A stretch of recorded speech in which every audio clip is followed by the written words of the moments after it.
Сүйінші, алақай жағымды жаңалық. Қатыным егіз ұл тапты. Тура өстіп сүйіншілегім келіп тұр. Шын мәнде бұндай сүйіншіні Сайрагүл Сауытбай 2018 жылдың 1 тамызы Жаркентте түрмеден босатылған кезде қатыным ұл тапқандай қуантым деп сұхбат бергенім есімде. Және ол видеосы әлеуметтік желіде тарап жүр. Бүгін де сондай қуаныш. Қатыным ұл тапқандай қуанып отырмын. Қуанышымды негізінен төртеу деуге болады. Бірінші, ең зор қуанышым қырғыз бауырларымыз оянды. Қырғыздағы Азаттық үні алғысы, яғни біздше айтқан кезде Азаттық радиосының қырғыз бөлімі, ортақ өлшеммен айтқанда Radio Free Европаның қырғыз бөлімі, осы Қытайдың атышулы сайтындағы Қырғызстан ежелден Қытайдың жері еді деген тарихқа қарсы, ғылымға қарсы, ақиқатқа қарсы, дипломатияға қарсы, халықаралық нормаларға қарсы атышулы мақалаға наразылығын танытып, осы оқиғаны Азаттық радиосында жазыпты. Және бұл Азаттық радиосының бір ерекшелігі, осы Тутяу сайтындағы мен Қытайдың жаңағы мақаласын баспа-бас сөйлем қазақша аудардым ғой. Соны бұлар Серікжан Біләшұлының аударуыменен деп тұрып атымды ескертті. Мына қазақ тілді медиада көбі қорқа ма, алаңдай ма, жоқ пендешілігі бар ма? Мен аударған мәліметтерді алады, пайдаланады. Өлләхи белләхи Серікжанның атына бір сілтеме бермейді. Немесе ондай айтпайды. Ұмытып кетеді менің атымды. Қорқынышты сезінеді. Енді бір кезде өзімізде айттық қой, әгі Қытайда қазақтың жаңағы 100 мыңдаған қазақ қорлық көріп жатқанда қазақ тілді медиа тыныш жатып алғаннан кейін қазақ тілді аудиторияға бір өкпемізді айтқанымыз содан да шығар. Жарайды. Алпы қатты қуанышым қырғыз бауырларымыз ояныпты. Және қырғыздың фейсбуктерінде де бұл туралы өте жақсы жазып жатыр. Оны мен осы фейсбукте бөлісіп қойдым, ватсапқа тараттық, кетті. Жеке тұлғаларда қат жазып жатыр. Әдемі бір мақала Алтынай деген қарындасымыз жазыпты екен. Екінші қуанышымды айтайын. Екінші қуанышым осы Қазақстан билігінің Қытайдың атышулы сайты Сохудағы Қазақстанды Қытайға қашан қосып аламыз, немесе Қазақстан Қытайға қосылуды зарыға аңсайды деген мақалаға қатысты арнайы дипломатиялық нота жібергені тұтас батыс әлемін таңырқатып отыр. Әсіресе Reuters агенттігі менен New York Times сияқты осы ең ірі, ең қабырғалы, әлемдегі ең танымал медиалар жарыса жазып жатыр. Бұл енді шын мәнде Қазақстан билігінің батыс әлеміндегі, тұтас дүние жүзіндегі бетімен беделін көтеретін үлкен оқиға деп бағалауға болады. Мен енді бұлайғы жұртқа мысал дипломатиялық нота деген туралы сауат бермей қояйын. Дипломатиялық нота дегеніміз ультиматумның алдында, ал ультиматумнан кейін соғыс. Бұл деген сөзің бір мемлекеттің ең қатаң түрде екінші бір мемлекетке көзін бұлай безеп тұрып, сен есіңді жи деуі. Және Соху сайты ол мақаланы бірден өшіріп отыр. Яғни Қытай жеңілді. Егер Қытайдың қолында дәлелі болса, фактісі болса, міне мен бүйтіп жаздым, ал өшірмеймін дейтін еді ғой. Арты қуыс. Қытайдың елшісі Цзян Сяодың бүгінгі әлеуметтік желіге жазғанын мысалы тарап жүр. Не дейді? Біз осындай әлеуметтік желіні тазалауымыз керек дейді. Сиқырсып отыр да, былайша айтқанда, сайқалсып отыр да. Сөйтіп бейне желіні тазалау керек екен, оның бар. Ол деген әлемдегі 7-ші үлкен сайт тұрса, Тутяу. Оның Нью-Йорк биржадағы құны 1 миллиард 900 миллион доллар тұрса, оның бюджеті бір мемлекеттің бюджетінен артық тұрса, онда бәленбаймын қызметкер тұрса, ең үлкен IT зерттеу жаңағы орталығы тұрса, ол қалай оттап жазады жаңағы, қалай фейк аккаунттармен жазады. Жаңа балта тигенше дөңбек жал тауыпты деп жаңағы Цзян Сяодың сөзі де ол бекер әңгіме. Біз осы қазақ қоғамы енді осы қазақ халқын мемлекетін сыйламайтын, жаман үйді қонағы билейді дегенде көрсетіп отырған осы Цзян Сяоды елден қуу, және оны жаңағы персона нон грата, қарсы алынбайтын адам ретінде шығарып тастауға тырысуымыз керек. Біздің елдігімізді, мемлекетімізді, тәуелсіздігімізді мойындайтын адам керек. Егер ол осы елде елші болып тұрам десе, Қазақстан мемлекетінің тәуелсіздігін мойындауы керек ол. Ол тіпті сендер мынау күйеулері, туыстары қамалған, зарлаған, жылаған, тірі жетім, тірі жесір болып отырған қазақтардың мәселесін көтерген Азаттықтың журналистіне не дейді? Ты откуда получила такой информация? Это все дезинформация дейді. Бәрі теріс ақпарат дейді. Не көрдіңдер ме? Және өзінің күйеуін 16 жыл бойы Қытайдың түрмесінде отырған, жазықсыз нақақтан Қазақстанның шпион деп сотталып кеткен қарапайым шаруа адамы Рақыжан Зейнолланың жұбайы Парида Қабылбекқызы Қытай елшілігінің алдына барғанда не деді? 16-шы бір-екі аптадан кейін күйеуіңді жібереміз. Міне одан бері бәлен ай болды. Парида Қабылбекқызын қорлап Алматыдағы Қытайдың консулы мақала жариялады. Оны да аударып салдық. Ол аяқ астынан күйеуін сағынып қапты дейді. Қалай ол? 16 жыл болды күйеуін күтіп отыр, аңсап отыр. Міне Қытай елшілерінің, консулдарының осындай сұмдық оқиғасы міне. Бірақ қалай болмасын, Қазақстанның билігі бұл жолы ерледі. Міне бүкіл дүние жүзіне әлемге әйгілі Reuters агенттігі жазып отыр. Және бұны ең таңғажайыбы New York Times жазып отыр. New York Times, Reuters дегенді, мысалы, ана өзіміз айтатын саршал бар ғой, сол саршалың да оқиды. Кім саршалды мен де жаман үйреніп қаптым. Трамп. Ол да оқиды. Мысалы, енді мен Рeuters'тағы мақаланы оқып беремін. Қазақстан someone's Chinese ambassador in protest over article дейді. Міне өте керемет. Reuters агенттігінде жарияланған, ой, сіздерге бәрі жарқырап көрінбейді екен ғой. Reuters агенттігі reuters.com. Міне бұл өте жаңағы World News'ке жарияланған 2020 жарияланған уақыты 4:48 PM-де жарияланды. Алматы Reuters, Kazakhstan's foreign ministry summoned the Chinese ambassador on Tuesday to protest over an article saying the country was kept to become part of China, the ministry said дейді. Қазақстанның министрлігі, сыртқы істер министрлігі осы Қытайдың бір бөлігі болғысы келеді деп Қазақстанға айтқан осы мәселеге байланысты айтты деп жаңа жазыпты. Ары қарай жаңа мен ары қарай бір шолып берейін. Негізгі ой сол жаңағы жері. Және Қазақстан Қытайға қосылу, Қытайлардың Қазақстанға ежелдегі шапқылықшыларына ешқандай өкпесі жоқ дегеніне де реніш білдірді деп жазыпты. Енді ол мақаланы мен аудардым ғой, енді соның әрбір сөздеріне қазақтардың эмоциясын жазыпты мына жерде.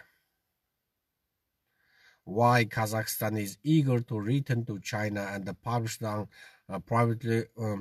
privately owned the Chinese website Sohu.com runs counter to the spirit of the permanent comprehensive strategic partnership officially declared between the two countries дейді. Екі елдің ортасындағы жаңағы әріптестік дипломатиялыққа қайшы ақ көк деді деп жазды. Енді мына New York Times'ты көріп берейік. New York Times'тағы мақала сол Reuters'тан алыпты. Біраз өздерінің көзқарасын қосса керек. Енді үшінші бір мақала ол жаңағы Орталық Азия деген сайтта жазыпты. Times SCA.com. Бұл да сол мақала, бірақ ары қарай көрмедім. В общем, Қазақстанды бұлардың барлығы таңырқап жазып отыр. Міне әлемге әйгілі Reuters пен New York Times'қа шығу бұл үлкен жеңіс. Осы тақырыпты көтерген барлық азаматтарға Алла разы болсын. Смағұл Елубай ағаға, доктор, тарихшы, қоғамдағы үлкен қайраткер Тұрсынхан Зәкенұлы ағама Алла разы болсын. Әлімжан Әшімұлы журналист ағамыз осыны көтерді. Қуандық Шамахай ағамыз көтерді.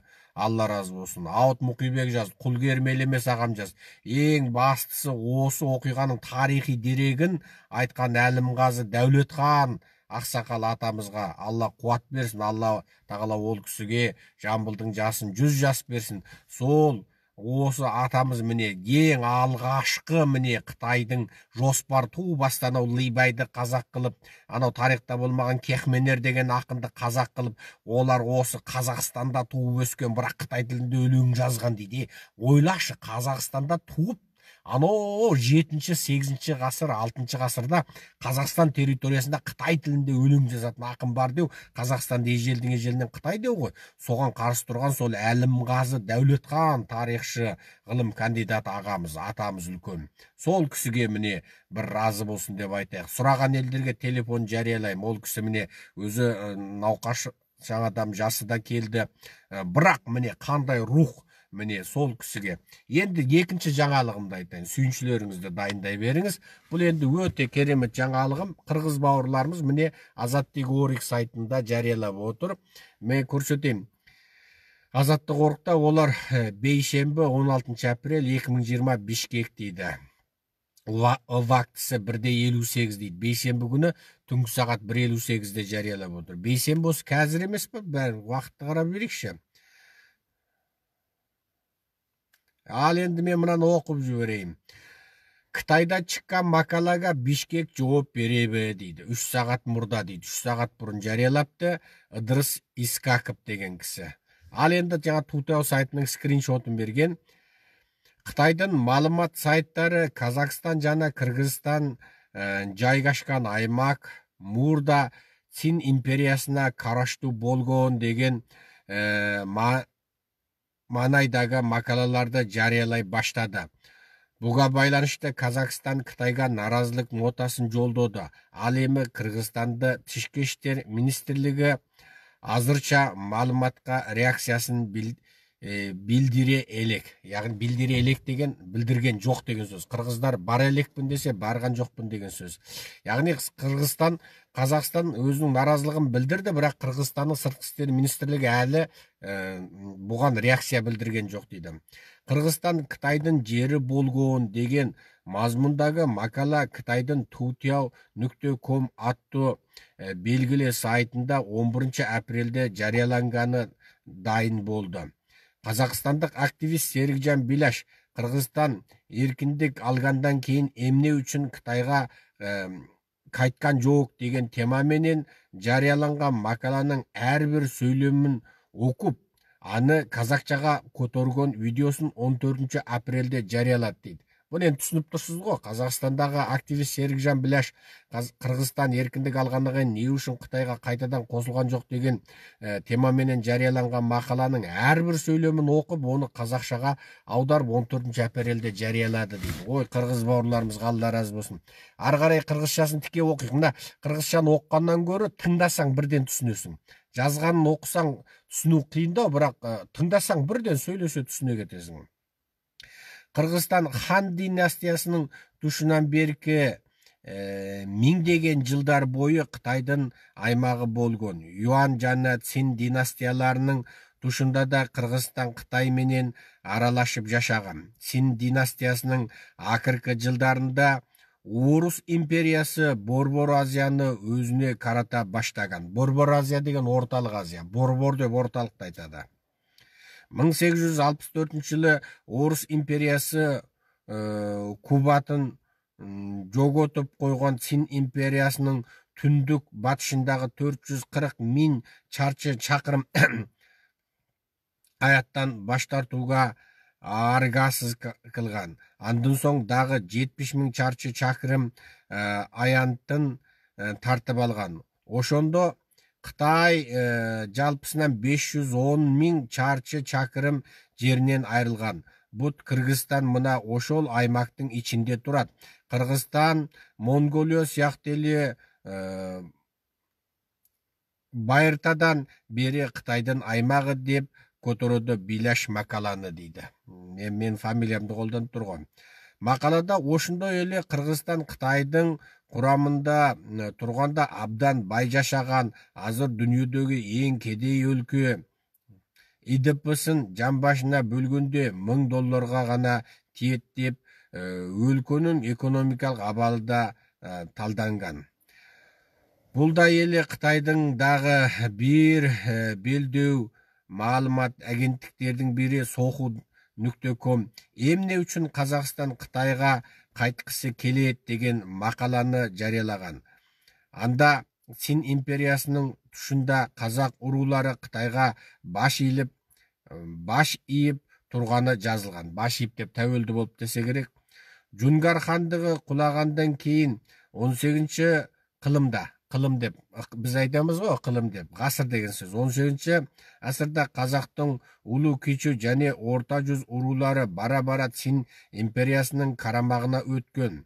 Апин согушунан кийин 19 ыкылымда Син империясы мурдагы кубатынан тайган, бурунку кубатынан айрылган дейди го энди. Ошол учурда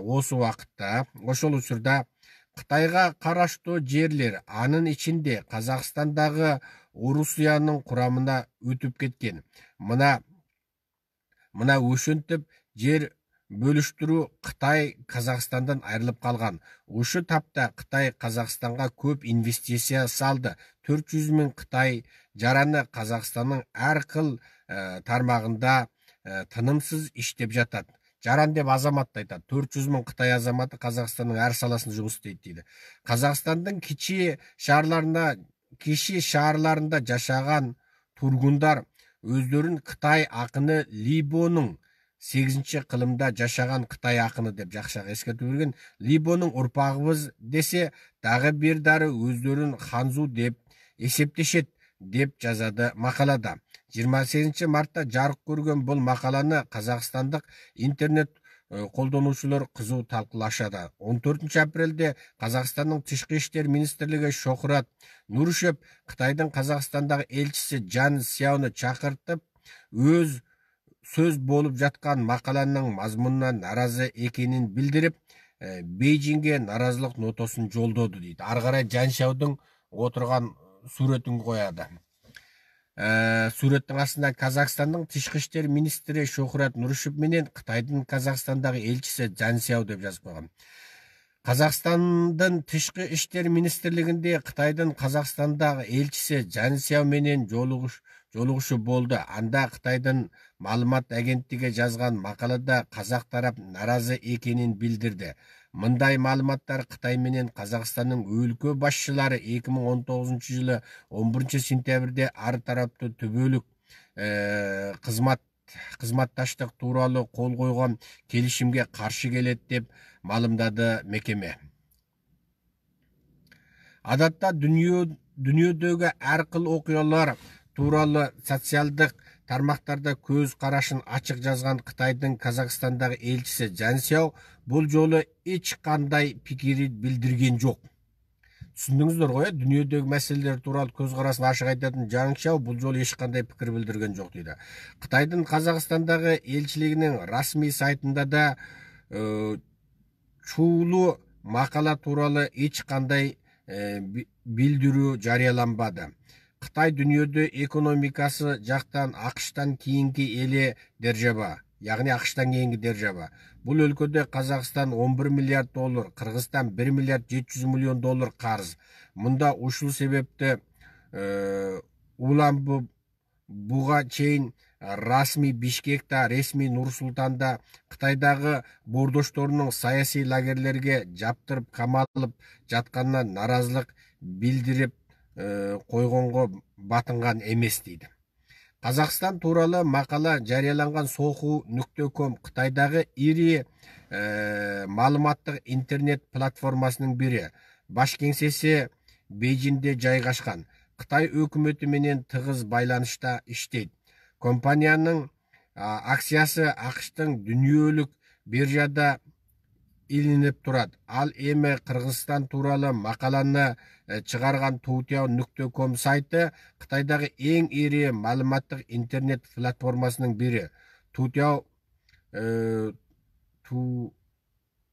турактуу окурмандарынын саны 750 миллионго жакын. Баш кеңсеси Бейжиңде жайгашкан. Бул компания жетекчиси да Кытай бийлигинин менен тыгыз иштешет дейди. Эскертүү: Азаттыктын материалдарына пикир калтырууга төмөндөгү деп жазыпты. Ыдырыс Искаков, Азаттыктын Оштогу кабарчысы, 2008 жылы Ош. Міне рахмет, Алла разы болсын. қырғыз бауырларымыз, міне Исқақов бауырымызға Алла разы болсын. Қысқасы міне түсіндіңіздер ғой. Қырғыз бауырларымыз енді өздерінің ұлттық, мемлекеттік жаңағы намыс мүддесін қорғау үшін кәдімгідей міне бірден атқа мінді. Жақсы бауырлар, жағымды күндерде жағымды жаңалықтармен жүздесейік. Құдай тағала бәріміздің басымызды аман, бауырымызды бүтін қылсын, өкпемізді коронавирустан сау қылсын. Міне өсті жағымды жаңалықтармен сіздерге жаңа бөлісіп отырғаныма, сіздерге жағымды жаңалық жеткізіп отырғаныма қуанып отырмын. Қырғыз бауырларымыз енді Қытайларды орнына қояды деп сенеміз. Қазақ-қырғыз бір туған, төсекте басымыз, төскейде малымыз қосылған. Кешегі Жамбылдың өзі сүйегім қазақ, етім қырғыз деген, кешегі Мұхтар Әуезовтің өзі Қызыл империя Совет одағының кезінде Манасты байлардың, импершілдардың шығармасы деп Манас шығармасына үлкен бір қауіп төнгенде сол Мұхтар Әуезовтің өзі Манастың әрбір жолын аударып отырып, орыс коммунистерінің қолынан Манасты аман алып қалған екен. Бұндай тарихты айтсақ, кешегі Сүйінбай, кешегі қазақ ақындарының жаңағы қырғыздармен қою қарым-қатынасы, ол өзі бір том-том кітаптарға тұздық болатын әңгіме. Басқасын айтпайық. Қытайдың Қызылсу қырғыз автономиялы облысы дейтін облыс бар. Ол ежелгі қырғыздың ата-бабасының өз жері, кәдімгі жайлау, тау, ол қырғыздың жайлауларына барсаң, ол қырғыз бауырларымыздың онда қымызын ішсең, енді ондай қымызды тек жер жәннаты Жетісудан ғана ішесің. Екіншісі сол Қызылсу қырғыз автономиялы облысы. Сонда жаңағы Ақши деген аудан бар, сол Қызылсудың облыс орталығы Артыш қаласынан 17 сағаттық жерде, көлікпен 17 сағат жүрдік. Сонда ол қаншалық территория, ойлаңдаршы. Ол сол Қызылсу қырғыз автономиялы облысының өзі бір жарты Қырғызстандай бар. Яғни қырғыздардың ең ежелгі ата-бабасының қонысы. Ол Артыш дегеннің өзі асу деген сөз, кәдімгі таудан асатын асу деген сөз. Сол Ақшиға бардық, атақты Жүсіп Мамайдың үйінде қонақ болдық, жаттық жаңағы. Жүсіп Мамай сол атақты Жеті қаған деген шығарманы қазақ халқына табыстаған адам. Болмаса қазақтардың өзі ұмытып, Жеті қаған туралы тарихты да ұмытып кеткен. Соны баяғыда Жүсіп Мамай атамызға оның атақты бір жыршы қазақ кісі жаттатқан екен. Сол заманда мына ми деген компьютерден арман ғой, жаттап алған. Енді соны әбден қартайған шағында міне аманат еді, аманатқа қиянат жоқ дейді. Қандай таза тақуалы, қандай керемет құдайшылдық. Сөйтіп оны жатқа айтып, Жеті қаған негізі 7 том кітап екен, соның бір томын қазақтарға айтып береді. Ал оны біздің қазекеңдер салақсиды. Ол кезде біз мына қоғамдық мәселелерге кіріспеген кезіміз, жаспыз. Біз қайдан білейік, Жүсіп Мамай атамызды да Құдай 1000 жас жасатады деп сендікпен жүре беріппіз. Сол замандағы зиялыларымыздың жаңа тайпашылдық, рушылдығы бар. Сөзсіз жаңағы Жеті қаған ол кілең осы мына қазіргі Орта Азияның ескі қалаларын екен. Қазірде ол жақта басқа тайпалар жаса керек. Біздің ана жақтағылар да білмеймін не себеп. Компартия қысым жасады ма, жоқ тайпашылдықтан болды ма. Ары қарай 6 қаған туралы кітап жазылмай қалып, сонымен Жеті қағанның тек бір томы, мынандай қалың бір том кітап қана осы қазақшаға жетті. Сол енді мына қырғыз бауырларымыз енді өз бауырымыз ғой, қазақ-қырғыз бір туған. Бұл азаматтарымыздың жаңағы еткен еңбегін ұлттық намыс үшін бәрекелді деп айтамыз. Құдай қуат берсін. Қазақ та аман болсын, қырғыз да аман болсын, түбі бір түркі тұтас аман болайық. Айналамыздағы мынау бізбенен ежелден ата жау болған империяларға, әлі имперлік пиғылдарын ұмытпаған жауыздарға біз тек түбі бір түркі біріккенде ғана тең тұра аламыз, қарсы тұра аламыз. Одан басқа бізге шығар жол жоқ. Бізді жат жұлдыздан албаты бір инопланеталық жат жұлдыздықтар кеп құтқармайды. Бізді өзіміз ғана құтқарамыз. Ол үшін түбі бір түркі түгелімен бір болуға тиіспіз.